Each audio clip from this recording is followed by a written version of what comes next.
Bonjour, bonsoir, bonne nuit, c'est Altissobro qu'on se retrouve pour une toute nouvelle vidéo. Une vidéo assez spéciale parce que on revient sur la base de ma chaîne. Cette vidéo devait sortir pour l'anniversaire de ma chaîne. Au final, il y a eu plein de trucs qui sont passés, donc elle ne sort que maintenant. Mais on va revenir sur Reborn. Reborn qui a été la toute première vidéo de ma chaîne YouTube. Et on va du coup, pas parler de Reborn en lui-même, quoique un peu quand même, mais de la personne qui a créé Reborn, son autrice. Tu l'auras compris, on va parler d'Akira Amano. Un peu comme pour l'hommage d'Akira Toriyama, j'en ai fait une bibliographie. D'ailleurs, tu peux aller voir celle d'Akira Toriyama, qui recense un petit peu tout ce qu'il a fait en termes de manga. Bon, pour le coup, on n'est pas sur uniquement du manga avec Akira Amano, mais c'est parce qu'elle a une bibliographie moins étendue, moins dense qu'Akira Toriyama. Bref, de toute façon, vous allez le voir, parce que ça va se découper en manga, mais aussi en projet pour lequel elle a participé. Mais vous allez voir tout ça. Mais bien sûr, avant de commencer, n'hésite pas à t'abonner pour rejoindre la Vongola Family. Vous êtes énormément à regarder mes vidéos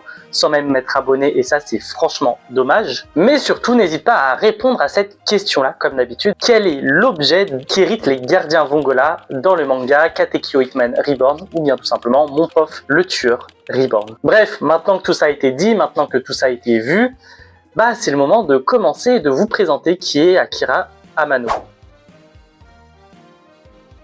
Bon, avant d'aller dans ce qu'elle a fait, il faudrait peut-être commencer par le commencement. C'est qui Akira Amano? C'est en 1973, dans la préfecture d'Aichi au Japon, que va naître Akira Amano. Ce n'est qu'en 1998 qu'on la découvrira et qu'elle commencera à faire du manga. En effet, elle devient la lauréate du 38e Shiba Tetsuya Award cette année-là. Ce n'est qu'en 2002 qu'elle va faire partie des 10 finalistes, cette fois-ci du Tenkaichi Manga Award. Alors oui, on connaît Akira Amano pour être mangaka. Elle a fait quelques titres à succès. Cependant, elle ne fait pas que ça. C'est également une autrice, mais aussi une chara designer. Mais ça, bien sûr, on a le temps d'en reparler. En plus de ça, fait assez intéressant, il y a quelques mangaka à succès qui ont fait partie de ses assistants. On peut parler de Keiji Sasaki, l'auteur d'Enigma, de Ren Saizaki pour Civilization Blaster, Shu Aimoto pour le célèbre Kemono Incident, ou encore, bien sûr, Kaito,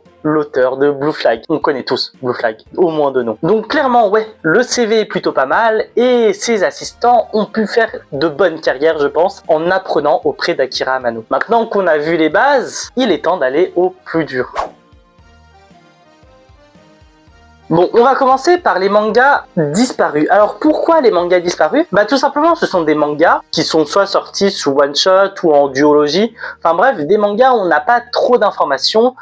J'ai pas trouvé de cover, j'ai pas trouvé de trucs ultra intéressants, et en soi on ne les a pas non plus en France. Donc ce sont des mangas qu'on sait qu'ils existent, qu'elle a écrit, mais pour les retrouver, c'est très très compliqué. Et il y en a pas mal. C'est pour ça que je garde mes notes parce qu'il y a pas mal de choses, mais je vais vous en parler en tout cas. Par contre, comme je l'ai dit, je n'ai ni trouvé de synopsis, ni de cover, ni rien du tout, sauf pour un ou deux, mais globalement, vraiment, ils ont disparu de la circulation. Bref, je vais faire mieux au montage, mais c'est le moment de commencer. Déjà, avec le premier, Shonen Spin, écrit en 1998, et c'est un shonen sorti dans le Young Magazine Akao Buta de la Kodansha. On arrive ensuite en 1999, avec Hot Blast Baseball Legendary, un autre one-shot sorti dans le Young Magazine, toujours chez la Kodansha. Seule info que j'ai, c'est que ça parle de baseball. On a ensuite Pucci Pucci Rabbit.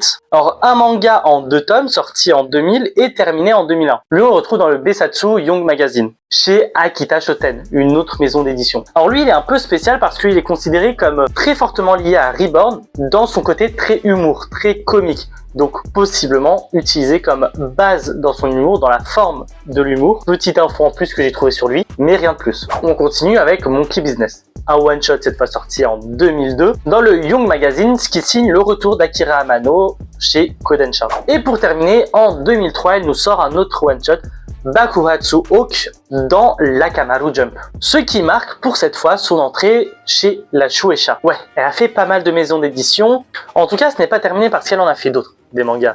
Et ceux-là sont beaucoup plus intéressants parce que c'est un peu les mangas qui a propulsé sa carrière, notamment son prochain manga. C'est ainsi qu'on arrive en 2004. Ouais, l'année qui va propulsé Akira Amano dans les hautes sphères du manga. Et oui, c'est en 2004 que Katekyo Hitman Reborn, ou Mon prof le tueur Reborn, va débuter pour une sortie de près de 8 ans. Car effectivement, le manga se termine en 2012 au Japon. Première prouesse dans le manga, c'est de se faire une place dans le Weekly Shonen Jump, le magazine de manga où la moindre place coûte très cher. Parce qu'il y a bien un magazine où la compétition est des plus dures, c'est bien le Weekly Shonen Jump. Alors rester pendant près de 8 ans, ça c'est une prouesse que très peu ont réussi à faire sur l'ensemble des mangas parus. Déjà, paraître dans le Weekly Shonen Jump, c'est déjà énorme. Bon, on comptabilise 42 tomes pour le manga, et c'est chez Glénat qu'on retrouve le manga en France. Maintenant, de quoi ça parle? On va tout simplement suivre l'histoire de Tsunayoshi Sawada, également appelé Tsunaz, et ça pour une raison très simple. Il est mauvais à l'école, au sport et dans sa vie sociale. Bref, le plus gros des ratés. C'est un jour que va débarquer Reborn, un bébé mafieux. D'ailleurs, l'un des meilleurs mafieux du monde. Sa mission est simple. Il a été envoyé par la Vongola Family, la meilleure famille mafieuse d'Italie, pour faire de Tsunayoshi Sawada le prochain parrain, le 10e parrain Vongola, le Juidaime. Le souci, c'est que Tsuna, lui, ne veut pas être mafieux. Mais Reborn ne va pas s'arrêter à cette information-là. Va-t-il réussir à faire de Tsuna le meilleur parrain, ou va-t-il échouer? Bref, c'est dans Katekyo Hitman Reborn que tu le sauras. C'est en 2006, en tout cas, qu'on a un anime fleuve, avec un total de 203 épisodes. On attend toujours le remake, mais en tout cas, on doit l'animer au studio Artland. Un an après, en 2007, Reborn a le droit également à un light novel, d'où le côté autrice de l'auteur avec Reborn Kakushidan. Et en plus de ça, il existe un objet assez spécial. Je vous le montre parce que je l'ai, c'est un peu le flex de ma collection. Je reviens.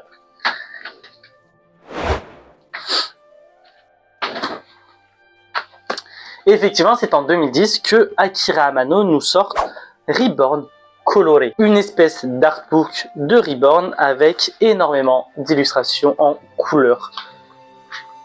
Quelques covers du manga également, mais aussi des croquis du manga comme celle-ci. Je sais pas si vous verrez très bien, mais en tout cas, très bel objet. Je ne suis pas peu fier de posséder cet artbook dans ma collection. En tout cas, voilà pour Reborn.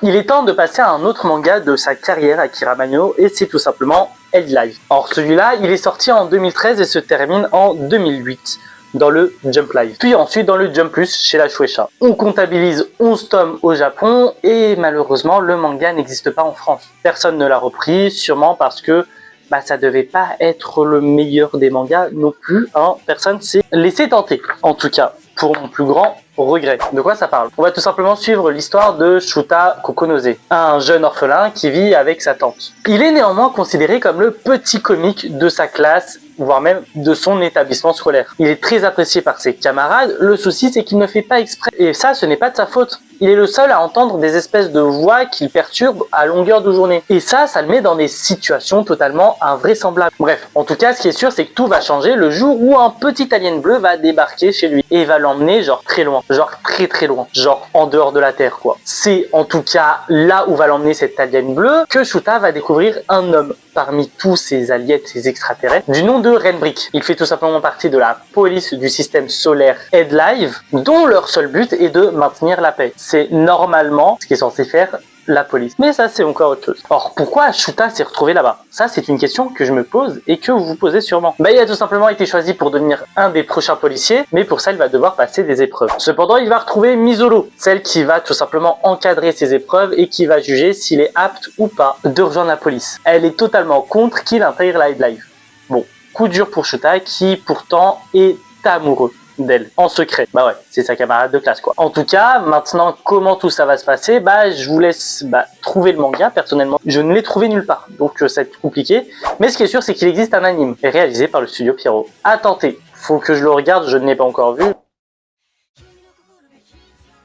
Ok, on passe à l'un de mes chouchous, à l'un des derniers mangas sortis d'Akira Amano, qui aujourd'hui soit est terminé, soit se rapproche de sa fin. On va tout simplement parler de Ron Kamonohashi, The Deranged Detective, vous connaissez la suite. Alors c'est un manga qui est sorti en 2020, toujours en cours ou pas, ça dépend de quand la vidéo sortira. En tout cas, la fin a été annoncée au moment où je tourne. On le retrouve dans le Jump Plus, chez la Shueisha, et au moment où effectivement je tourne, il y a 17 tomes, donc 14 en juillet 2025 chez Mangetsu. Alors de quoi ça parle? Ron Kamonohashi est le meilleur détective de l'Académie Blue. Cependant, tout va changer lors d'un accident. Ouais, Ron Kamonohashi est lié à plusieurs meurtres lors d'une enquête qu'il réalisait. Les conséquences de ce qui s'est passé, c'est assez simple. Il n'a plus le droit d'exercer en tant que détective. Coup dur quand ce qui anime ta vie, c'est d'enquêter et de retrouver les coupables de plusieurs meurtres. Depuis ce jour-là, il n'a plus enquêté. Et d'ailleurs, depuis ce jour-là également, il y a quelque chose d'assez bizarre qui lui arrive. À chaque fois qu'il trouve un coupable, ce coupable en question va avoir des pulsions suicidaires. Et ça, c'est assez bizarre. Du coup, il vit en tant qu'ermite. Il ne veut plus voir personne.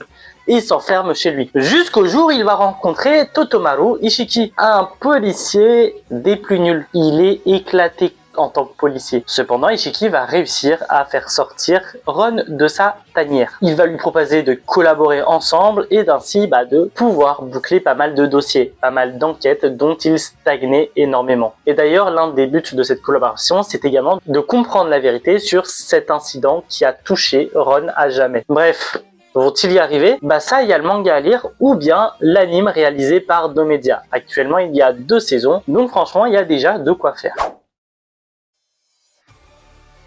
Bon, maintenant que tous ces projets manga ont été vus et revus et on a pu faire le tour, il y a d'autres projets dont elle a réalisé et notamment des projets animés. Pas en tant qu'autrice, mais surtout en tant que chara designer. L'un d'entre eux, c'est tout simplement le célèbre Psycho Pass. Produit par le studio IG, en 2012 et l'anime comptabilise aujourd'hui près de 3 saisons et 7 films. On peut dire que c'est une réussite. Alors de quoi ça parle? On se retrouve tout simplement dans un futur proche où il est possible de mesurer quasi instantanément et connaître l'état d'esprit et la personnalité d'une personne. Et parmi ces données qu'on peut mesurer, c'est le taux de criminalité. Pas parce que tu as réaliser un crime, mais plutôt le pourcentage, la probabilité que tu puisses passer à l'action. Ces données sont ensuite enregistrées et traitées par le gouvernement. C'est ainsi que tout simplement les inspecteurs de la Psycho Pass vont avoir pour rôle de maintenir cette paix-là, de maintenir l'ordre via tous ces calculs, toutes ces mesures qu'ils peuvent avoir quasi à instant T. On va donc suivre Shinya Kogami, un des membres du bureau d'investigation criminelle, ainsi que la nouvelle recrue, Akane Tsunamori. À eux deux, ils vont tout simplement remettre la totalité de ces systèmes en question, mais ça, pour savoir vraiment les tenants et les aboutissants, il va falloir voir l'anime. Il existe aussi plusieurs adaptations en manga. Bon, pour celles qui sont par contre dispo en France, parce qu'il y a 2 catégories, celles dispo en France et celles non dispo en France. On a tout simplement Psycho Pass Inspecteur Akane Tsunemori en 6 tomes, Psycho Pass Inspecteur Shinya Kogami en 6 tomes également, et Psycho Pass saison 2. Pour ceux par contre non disponibles en France, on a Gakuen Psycho Pass ainsi que Psycho Pass Signers of the System, toujours avec un accent anglais incroyable. En gros, t'as de quoi faire avec Psycho Pass. Personnellement, j'aime beaucoup et je ne savais pas que c'était Akira Amano qui s'était occupé des chara design, alors que j'adorais Reborn. Comme quoi, le monde est bien fait. Quand je disais que je ne savais pas, au moment où je découvrais Psycho Pass, je ne savais pas que c'était elle qui avait fait les chara design. Et j'avais déjà accroché énormément à Psycho Pass et à Reborn à cette époque-là, que ça commence à dater un petit peu. Maintenant, dernier projet, c'est bientôt la fin, on s'accroche et pour le coup c'est une collaboration incroyable parce qu'on mélange japonais et états-unis, on mélange manga et comics, on mélange Akira Amano et DC Comics. Bref, on va parler de Suicide Squad Isekai, un anime produit par 8 studios en 2024, dont également Akira Amano a participé au chara design. D'ailleurs, on voit très bien son style de dessin à travers Harley Quinn par exemple. Bref, de quoi ça parle? On retrouve tout simplement Amanda Walker à Gotham City. Chef de l'organisation Argus, elle va rassembler un groupe de criminels. C'est ainsi qu'on va retrouver tout simplement Harley Quinn, Deadshot, The King Shark, Peacemaker et Gueule d'Argile, qui vont devoir réaliser une mission assez simple au nom de l'Argus. Ils vont être envoyés dans un autre monde via un portail et ainsi enquêter sur place. Cependant, ce n'est pas le monde des bisounours. Effectivement, s'ils tentent de s'enfuir, d'enlever leur collier ou tout simplement ne viennent pas au checkpoint au bout d'un certain temps, et ben leur collier va tout simplement, voilà, ça va faire boum, ça va exploser. Bref, ils risquent la mort. Très concrètement. C'est pas un collier, c'est des puces qui est implanté dans leur corps. Le principe est le même dans tous les cas. Bref, en tout cas, est-ce qu'ils vont arriver au bout de leur mission ou pas? Bah ça, c'est tout simplement dans l'anime qu'il faudra aller voir. Pour le coup, pas d'adaptation en manga et je ne sais même pas si c'est une adaptation d'un comics qui existe ou c'est tout simplement une histoire originale faite pour un public japonais parce que bah on est dans l'isekai pur.